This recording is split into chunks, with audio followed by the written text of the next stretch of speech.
MBC가 최상병 수사 의혹건 관련해서 판을 상당히 크게 짜고 있는 것 같습니다. 윤두창의 최측근이자 검핵관 이시원의 이름까지 까버렸습니다. MBC 단독입니다. 해병대 최상병 순직 사건 수사 외압 의혹과 관련해 해병대 수사단이 경찰에 넘긴 수사 기록을 국방부 검찰단이 되찾아간 당일 대통령실 이시원 공직기강 비서관이 이번 의혹의 핵심 인물 중 한 명인 국방부 유재은 법무관리관과 통화한 내역을 공수처가 확보했다고 합니다. 그간 MBC는 공직기강 비서관실 행정관이 경찰에 전화해 사건 회수 정황이 있다고 보도했었는데 기어이 공직기강 비서실의 헤드인 이시원을 특정해버린 겁니다. 심지어 MBC가 이번 판을 아주 크게 짜고 있다는 것이 드러나는 부분이 있는데 보도에 따르면 MBC는 지난 석 달 동안 이시원 비서관에게 여러 차례 이 통화에 대해 물었지만 이 비서관은 답이 없었다고 합니다. 즉 최소 3달 동안 MBC 측은 이시원 공직기강 비서관과 유재은 법무관리관 사이의 통화 내역을 들고 있었단 말입니다. 이거 마치 과거 탄핵정국 때 JTBC가 박근혜의 숨통을 조이던 때와 상당히 비슷한데 마침 그 당시 JTBC 일원이었던 헬마우스 임경빈 작가가 오늘 MBC 보도에 대한 파급력에 대해 찰진 해설을 했습니다. 영상 보시고 이어가겠습니다. 우리 이제 업계에서 취재하는 그 보도 영역 업계에서 이런 걸 이제 패를 보고 친다고 합니다. 단독을 특정 언론사에서 계속 내는 사안이 있어요. 뭐 예를 들면 지금 MBC 같으면 지금 한 2-3달 전부터 최상병 사건 관련된 의혹은 죄다 저기서 나옵니다. 사실상 빨대를 거의 완벽한 빨대를 하나 잡았거나 아니면 자료를 통으로 받았거나 저렇게 보고 치는 수준이 되면은 보통 이제 보도국에서는 어떻게 하느냐 쪼갭니다. 예를 들면 이제 월요일에는 단독이 필요하니까 2개 넣어. 그 다음에 약간 이번 주에 시청률이 좀 약해. 목요일쯤에 하나 넣습니다. 이런 식으로 그러니까 쪼개서 팰 수 있을 정도가 되면 우리가 이제 보고 친다고 하는데 요게 이제 그런 상황입니다. 최상병 사건 관련해서 MBC가 제가 봤을 때는 거의 공수처에서 통으로 뭘 받은 게 아닌가.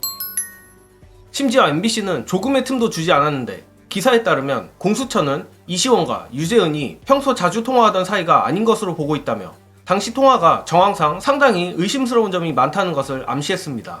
MBC가 공수처에 정말 티타늄 합금 빨대가 있는 모양인데 지금 돌아가는 판을 보니 임경빈 작가가 말한 대로 이른바 타짜가 호구 수술하듯이 타이밍만 봐가며 조여가고 있는 모습입니다. 게다가 MBC는 또 다른 단독으로 당시 경북경찰청의 디테일한 진술까지 보도했습니다. 보도에 따르면 당시 경북청 수사팀은 수사 기록을 받고 복사를 하려고 했는데 복사기가 말을 안 들어 복사도 못 마친 점심 무렵 국방부에 수사 기록을 넘기게 됐다고 아주 자세하게 진술했다고 합니다.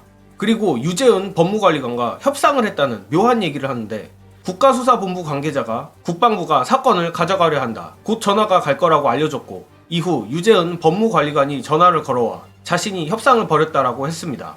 그리고 경찰은 사건 번호도 안 매겼고 사건을 공식 접수하지 않았기 때문에 경찰이 반환한 게 아니라 국방부가 회수한 거라고 지적했고 유재은 관리관도 이에 동의해 회수를 결정했다라는 게 경찰 측 입장입니다. 즉 정리하자면 문제의 최상병 수사 기록을 국방부가 다시 회수해간 날 대통령실 공직기강 비서관 이시원과 국방부 법무관리관 유재은 간에 통화가 있었고 해당 통화는 우연이나 사적 통화로 보기 어렵습니다. 또한 그날 수사 기록은 경찰이 반환한 것이 아니라 명백히 국방부 측에서 회수해갔다는 게 이번 보도의 핵심입니다.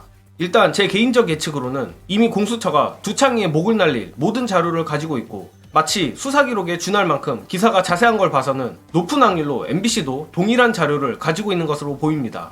다만 공수처는 공수처장과 차장이 공석이라 독박을 쓸까 눈치를 보고 있는 상태고 MBC만 대통령실의 대응을 보며 하나둘씩 자료를 풀고 있는 것 같습니다. 물론 MBC도 한 방에 모두 풀어버릴 수는 없기에 민주당과 현재 돌아가는 정국, 윤두창 대통령실의 대응 등을 보며 타임 스케줄을 짜고 있는 것 같은데 검핵관 이시원의 이름을 까버린 걸 보면 조만간 아주 큰 게 터질 것 같습니다. 희망사항을 조금 섞어보자면 최상병 특검이 5월 2일 국회 본회의에서 처리될 텐데 앞으로 약 열흘 정도 남았습니다. 남은 열흘간 민주당이 얼마나 강하게 윤두창과 국민의힘 일당을 몰아붙이냐에 따라 MBC의 캐비넷이 열리느냐 마느냐일 텐데 부디 역대 최악이었던 21대 국회가 마지막만큼은 유종임이라도 거두길 바라며 쉽지 않겠지만 무조건 이번 국회에서 최상병 특검은 통과시킨다는 각오로 물밑에서 현역 국회의원들을 조금이나마 설득을 했으면 합니다. 이와 더불어 MBC도 끝까지 이 무도한 정권에 맞서 잘 버텨주길 바라며 이번 영상은 여기까지 하겠습니다. 시청해주신 여러분 감사합니다.